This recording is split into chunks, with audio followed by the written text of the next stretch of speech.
Hi friends, welcome back to my channel. So today it's day 7 of our vocab series और आज फिर से हम नई 15 vocab देखने वाले हैं। आप लोग देख ही रहे होंगे कि कितने ईजिली और स्मूथली हम लोग vocab अपना इम्प्रूव कर रहे हैं daily day to day basis पे। और vocab याद करने का सही तरीका यही है भी।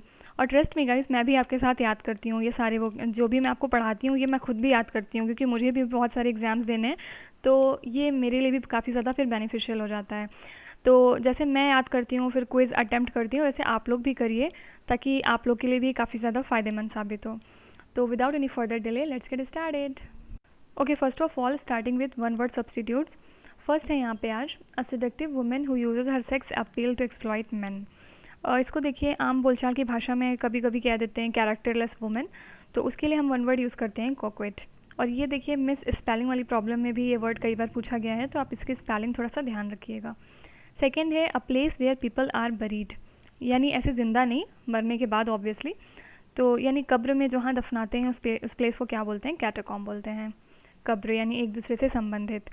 थर्ड है अ designated section of seats in any part of theatre, मतलब अगर कोई, जैसे आप मूवी देखने जाते हैं थिएटर में, तो कोई एक पर्टिकुलर हिस्सा उसका जो पहले से रिजर्व होता है किसी के लिए, या फिर वो एक डेजिग्नेट कर दिया जाता है किसी के लिए, तो उसको बोलते हैं एम्फी थिएटर। फिर है वन हु इज़ ग्रीडी, उसको बोलते हैं एवारिशस यानी कि लालची। एंड लास्ट है a quantity that is more than enough, मतलब आपको जितना चाहिए उससे ज़्यादा, ज़रूरत से ज़्यादा, तो उसको बोलते हैं एबेंडेंस। और शुद्ध हिंदी बोलेंगे तो इसको बोलते हैं प्रचुरता, यानी कि अधिक मात्रा में। Okay, now coming to idioms and phrases part. तो फिर से वही टेक्निक रहेगी कि आप पहले इडियम पढ़ेंगे, उसका मतलब समझेंगे, और उसके बाद उसकी एक्चुअल मीनिंग से रिलेट करके याद करेंगे। तो फर्स्ट है यहाँ पे फेदर इन द कैप। अब आप इमेजिन करिए आपने एक कैप लगाई हुई है, उसमें बहुत सारे फेदर्स लगे हुए हैं, बहुत ब्यूटीफुल लग रही है कैप। इसका क्या मतलब है? कि आपने कुछ अचीवमेंट करके अपने ऊपर कोई उपलब्धियाँ हासिल कर ली हैं, मतलब एडिशनल सक्सेस, जिसकी वजह से आपका बहुत फेम हो रहा है, आपका बहुत नाम हो रहा है चारों तरफ, बहुत सब लोग प्राउड फील कर रहे हैं आपके ऊपर। तो ऐसे याद कर सकते हैं, फेदर इन द कैप मतलब हम बहुत खुश हैं, बहुत अच्छी कैप पहने हुए हैं। क्यों पहने हुए हैं? क्योंकि हमने कुछ अचीव किया हुआ है, एडिशनल सक्सेस। देन सेकेंड है कट अ सॉरी फिगर। कट अ सॉरी फिगर का मतलब ये होता है कि बिल्कुल भी, मतलब कोई काम करना लेकिन उसकी वजह से कोई भी प्रभाव ना पड़े सामने वाले के ऊपर, मतलब ज़रा सा भी इफ़ेक्टिव ना होना। To give a poor show, मतलब आपने कुछ किया लेकिन वो बिल्कुल भी इफेक्टिव नहीं निकला, उसका कोई रिजल्ट नहीं निकला, तो इसको बोलते हैं कट अ सॉरी फिगर। थर्ड है bull in the china shop. Bull in the china shop का मतलब ये होता है कि जैसे चाइनीज़ लोग जैसे होते हैं, तो वहाँ पे अगर कोई बुल चला जाए तो वहाँ के लिए वो एकदम अलग हो जाएगा, बिल्कुल उसे समझ नहीं आएगा क्या करना है क्या नहीं।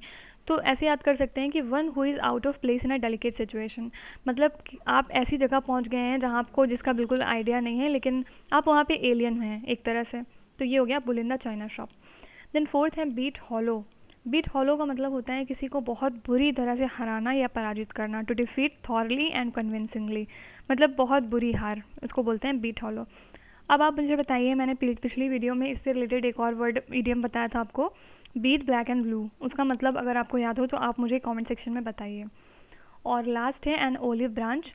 ऑलिव ऑयल देखिए आप यूज़ करते होंगे, ऑलिव बहुत अच्छा ऑयल माना जाता है। और जैसे आपको अगर हेयर फॉल की प्रॉब्लम है या जो भी प्रॉब्लम है, तो उसमें हम ऑलिव ऑयल अक्सर यूज़ करते हैं, खाने में भी यूज़ करते हैं ऑलिव ऑयल।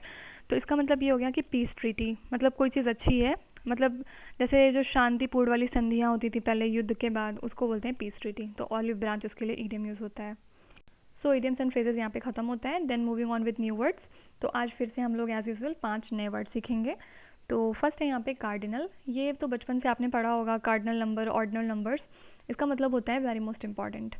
सेकेंड है बीहेस्ट। बीहेस्ट का मतलब होता है जैसे आपको किसी ने ऑर्डर दिया कोई काम करने को, या फिर आपसे रिक्वेस्ट की कि आप प्लीज़ ये मेरा काम कर दीजिए, तो उसको बोलते हैं बीहेस्ट, एट द रिक्वेस्ट और ऑर्डर ऑफ। थर्ड है एट्रोसिटीज़। एट्रोसिटीज़ का मतलब होता है बहुत ही ज़्यादा क्रूर या फिर बर्बर अटैक करना, बर्बरता से अटैक करना, violent and cruel attack. Okay, and fourth है यहाँ पे एक्मे। एक्मे का मतलब होता है शिखर, पीक। और लास्ट है यहाँ पे एबहॉर। एबहॉर का मतलब होता है किसी से नफरत करना या फिर किसी को नापसंद करना, डिटेस्ट, डिसलाइक, हेट। अब देखिए यहाँ पे मैंने 3 वर्ड इसलिए रखे हैं कि कभी आपको ये एंटोनिम सिनोनिम में अगर आ जाए तो आपको ये याद हो कि अगर मान लीजिए आपको डिसलाइक दे दिया, तो आप इसका सिनोनिम पहचान सकें कि इसका सिनोनिम डिटेस्ट होगा या एबहॉर होगा। तो ये चारों वर्ड आप याद रखिएगा, बहुत कॉमनली यूज़ होते हैं ये words. Okay, now it's quiz time now. फिर से यहाँ पे 5 क्वेश्चन हैं जो आपको सॉल्व करने हैं, आपको बताना है इसका मतलब, और कितने इसमें से सही हो रहे हैं do let me know in the comment section. तो फर्स्ट है यहाँ पे animal which live both on land and in water. देखिए ये सारे क्वेश्चंस मेरी प्रीवियस वीडियोस से हैं, डे 6 तक हम लोग ने जो कवर किया है उसी से मैंने क्वेश्चंस उठाए हैं। अगर आपने वो पूरा अच्छे से याद किया है तो ऑब्वियसली आप इसमें 5 आउट ऑफ 5 स्कोर कर सकते हैं। तो कमिंग बैक, फर्स्ट है यहाँ पे animal which live both on land and in water, यानी जो जल में भी रहते हैं थल में भी रहते हैं, उनको क्या बोलते हैं हम? एम्फीबियंस बोलते हैं। सेकेंड है बीट ब्लैक एंड ब्लू, इसी की बात अभी मैंने पुरानी स्लाइड में करी थी जहाँ पे हमने बीट हॉलो पढ़ा था, ईडियम। तो इसका मतलब होता है किसी को बहुत बेरहमी से, बर्बरता से पीटना, मर्सीलेसली बीट करना किसी को।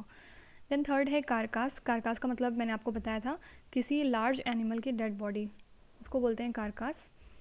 देन फोर्थ है गवर्नमेंट बाय वन पर्सन, जब एक इंसान, एक शख्स जो होता है वही सरकार चलाता है तब उसको बोलते हैं ऑटोक्रेसी।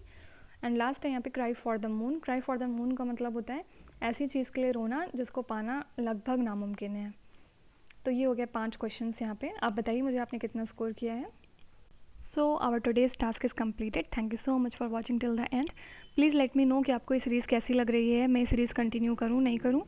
और इसके अलावा अगर आपको कोई और हेल्प चाहिए एसएससी एग्ज़ाम से related, do let me know in the comment section. I will be very happy to help you. So please like, share and subscribe to my channel. Thank you so much.